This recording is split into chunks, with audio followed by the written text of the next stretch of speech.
Cette vidéo est sponsorisée par Card Market, le meilleur site pour acheter et vendre tes cartes. Aujourd'hui, je vais vous présenter des cartes très budget, généralement autour de 2 centimes, chez mon sponsor Card Market. Il s'agit principalement de communes et d'unco, jouables en commandeur multi, et surtout très solides. Quand vous tombez sur du bulk, ces tas de cartes dont vos potes veulent se débarrasser, ou si vous voulez investir seulement quelques euros pour vous constituer un petit pool de cartes sans passer par du préconstruit, vous pouvez en prendre quelques exemplaires de chaque, ça servira toujours. Cette vidéo s'adresse donc surtout aux débutants, parce que les cartes que je vais présenter sont très connues, mais pour les autres, restez quand même, il peut y avoir quelques pépites qui vous ont échappé. Ce qui est cool avec ces cartes, vu que ce sont des staples, c'est-à-dire des cartes qui sont énormément jouées, et bah Wizards les réédite beaucoup, et souvent dans différents skins. Alors oui, en foil ou dans un skin un peu rare, bah vous allez pas les payer 2 centimes, mais si vous êtes un peu pimper dans l'âme, et bah vous aurez de quoi vous faire plaisir. Je précise que plus l'on va s'approcher de la fin, plus je vais m'éloigner des communes très classiques pour aller vers des choix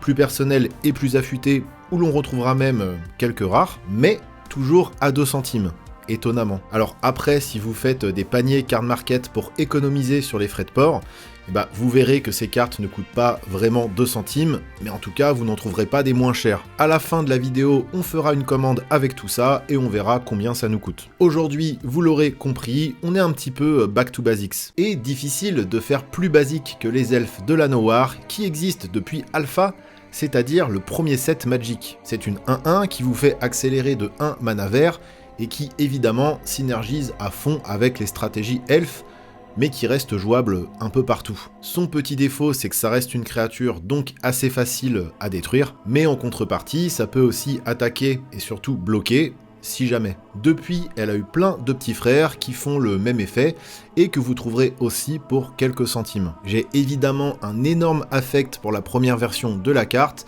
mais la version promo des 30 ans en foil old frame japonaise a clairement beaucoup de charme. Croissance luxuriante. On reste à peu près dans le même thème. Un gigantesque classique de la rampe en rituel mono vert qui vous permettra de jouer vos tours 4 au tour 3. Alors c'est un peu ce que ça veut dire, mais pas que, parce que c'est presque toujours important de stacker des ressources de mana. Évidemment, ça ne synergise pas avec toutes les stratégies, mais ça reste un outil de rampe très solide, un petit peu à l'instar de ces petits potes à 2 mana comme Cherche au loin ou 3 visites, que vous aurez d'ailleurs beaucoup plus de mal à trouver à seulement 2 centimes. La carte est éditée pour la première fois sur Mirage et a eu droit à un nombre incalculable de reprints, 46 en fait, donc c'est tout à fait calculable. Et je crois que le bambin que j'étais à la fin des années 90 a bien trop été marqué par cette version provenant de Tempête. Négation est un grand classique des contresorts, il gère n'importe quel sort non-créature sur la pile, pour seulement 2 mana, dont un bleu. Il vous protège aussi bien d'une vrasse, d'un anti-bet ciblant votre commandant, que d'un enchantement problématique qu'un adversaire s'apprêterait à résoudre. La carte a largement fait ses preuves, elle coûte 2 centimes, et des contresorts à ce prix-là, en fait il y en a plein. Donc à vous de voir lesquels vous semblent les plus pertinents selon vos decks. Quand je parlais de potes qui se débarrassent de leur bulk rempli de communes à 2 centimes, les contresorts sont clairement les premiers trucs à aller piocher dedans. C'est toujours utile d'en avoir un ou deux dans son deck quand on a accès au bleu. Et ici, on a une version promo textless illustrée par Ralph Horsley, qui est vraiment sympathique, mais rassurez-vous, normalement, tout le monde connaît déjà son effet.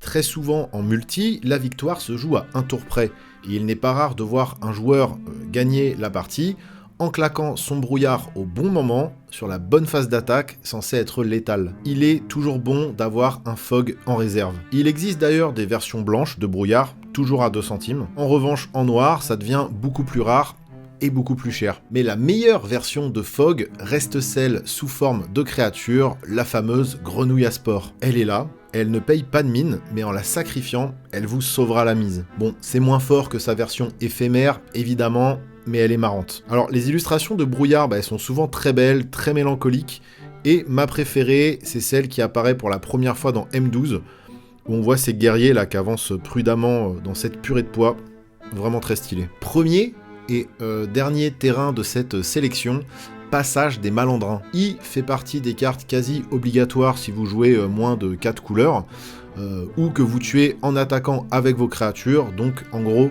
une bonne majorité des decks. Je ne compte plus le nombre de fois où j'ai tué grâce à cette carte, ou au contraire où je me suis fait attraper parce qu'un adversaire l'engageait, payait ses 4 mana et venait discrètement m'achever. En plus de ça, c'est un terrain qui arrive d'étape, donc ça prend vraiment pas beaucoup de place de le mettre dans votre deck. Un énorme classique qui coûte 2 centimes. Au-delà de l'illustration ultra classique que tout le monde connaît, la version Trou de Hobbit sortie avec le Seigneur des Anneaux est adorable. Le mur d'augure, ou mur de fleurs dans sa version verte. 2 cartes vraiment très fortes, mais sûrement meilleures en blanc parce qu'on aura des moyens de le blink, c'est-à-dire de le faire partir puis revenir sur le champ de bataille, donc il va redéclencher son effet, donc vous allez repiocher. Pour 2 mana, vous allez piocher et vous avez un excellent bloqueur, une 0-4 pour 2, c'est très solide. En plus de ça, à Magic, comme je le disais, il existe plein de moyens de faire blinker ces créatures, de les réanimer, de créer des copies. C'est toujours une carte que j'aime voir, que j'aime piocher, que j'aime avoir en main de départ surtout. Et si je devais choisir une version bien pimp, ça serait évidemment la version FF12, en foil. Oui. C'est important d'avoir de la gestion dans un deck Commander, histoire de ne pas laisser vos adversaires faire tout et n'importe quoi. En matière d'anti-bet, à 2 centimes, il y en a à foison, mais si je devais en retenir un en noir, ce serait Emprise Infernale. Pour 2 mana en éphémère, vous détruisez n'importe quelle créature, hop là, simple, efficace. Oui, vous perdez 2 points de vie, mais franchement c'est rien comparé aux 14 blessures que vous auriez pris de ce gros bazouzou que vous avez géré en pleine phase d'attaque, ou aux 12 000 points de vie que vous alliez perdre parce que Jean-Michel Combo commençait à partir en couille avec son Blood Artist. Et regardez-moi cette version illustrée par Lucas Graciano, sortie dans Innistrad Remastered. Si ça, ce n'est pas un petit chef-d'œuvre, nourrir les saints, toujours en anti-bet noir, nourrir les saints, ça se trouve facilement à 2 centimes, et en plus de ça, c'est l'une des rares cartes en noir qui peut gérer les enchantements. Donc c'est quand même cool de l'avoir dans la collecte celle-là. Mon skin préféré vient d'un deck précon Duskmourn, un humain qui se fait dévorer par des grosses larves, illustré par Nino Is. Bon, vous commencez à connaître mes goûts. Rite du village, un excellent piocheur, en noir toujours. Même si vous débutez à Magic, vous avez compris qu'en noir, il faut parfois faire quelques sacrifices pour avancer. Mais est-ce vraiment grave? Vous sacrifiez ce petit token qui ne vous sert à rien, ou cette créature qui vient de bloquer et qui allait de toute façon mourir. Oui, c'est un éphémère donc vous avez droit. J'ai envie de dire, pour 1 mana, vous piochez 2 cartes, donc c'est vraiment très fort. Dans la même gamme de prix, on retrouve des cartes comme Dispute Mortelle ou Marché de l'Héliaste, qui coûte 2 mana, mais ça reste très fort. Et sa meilleure version pour quelques centimes de plus, Plum the Forbidden, vous permettra de reproduire autant de fois l'effet que vous avez 2 créatures à sacrifier. Très très fort. Évidemment, je vous montre la version archive mystique japonaise. De toute façon, quand une carte existe avec ce traitement, il y a de fortes chances que ce soit elle qui gagne. Et on enchaîne avec Recherche de combat, qui est une excellente carte bleue pour piocher. Vous la mettez sur n'importe quelle créature qui a le vol ou qui est à peu près sûre d'aller toucher un adversaire régulièrement, et vous allez piocher quelques cartes dans la partie pour seulement 1 mana. À condition qu'on vous laisse votre créature tranquille, mais ça, c'est un autre problème. En plus, dans un deck Commander, c'est une version un petit peu améliorée de Curiosité ou Obsession Curieuse, parce qu'elle va donner le Ward 1 si vous enchantez votre commandant. D'ailleurs, vous pouvez aussi vous procurer ces 2 cartes, qui coûtent également que quelques centimes. L'illustration de Recherche de combat est assez cool, avec l'horrible monstre en arrière-plan là, mais comme c'est la seule version de la carte, je vous propose aussi la version Récit Enchanteur de Curiosité, qui est très originale et que j'adore. Opportuniste Morbide est sûrement l'un des meilleurs piocheurs en Commander multi. Il n'y a rien à dire. On pioche dès qu'une créature meurt. Alors, certes, ça se déclenche qu'une seule fois par tour, mais je rappelle que normalement, on est 4 joueurs à une table de Commander multi, donc ça va vous faire piocher beaucoup.